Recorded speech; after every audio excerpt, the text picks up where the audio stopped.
So today I'm going to explain exactly how I teach people to sing from the beginning. Believe it or not, I really do think that anybody can improve their singing ability, including you. Today I'm just going to cover how I teach beginners, so we'll get to intermediate and advanced in the following videos. Beginner singers are characterized generally by two features. One is pitch issues, and two is an inability to create pressure in one or multiple of their registers. The cool thing is that usually we solve these two problems at the same time.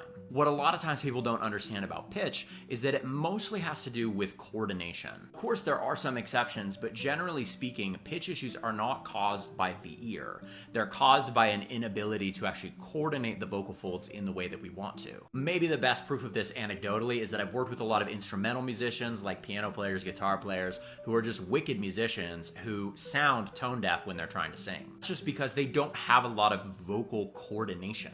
It's nothing wrong with their ear. Typically, the coordination that I find missing the most with people who have pitch issues is an ability to actually create pressure in M1 or chest voice. If we're unable to create a stable, resonant sound in the lowest part of our range, that's usually a giveaway for having pitch issues down the road. It takes a little bit of patience, but I'm gonna start beginners out who are experiencing this issue on a steady regimen of SOVT exercises. These exercises are going to stabilize the vocal tract, they're gonna create a lot of air pressure, and they're also going to create this amazing positive feedback loop where we start to feel the vibrations in our body. The more we can start to feel sensations in our body and get somatic feedback, the better control we're gonna get. The other type of beginner that I see doesn't necessarily have pitch issues, but they have a really hard time navigating between their registers in any meaningful way. This generally looks like struggling to make any kind of sound in M2 or head voice. This issue tends to be a little bit more characteristic of singers who identify as men. It's definitely not unheard of across the gender spectrum.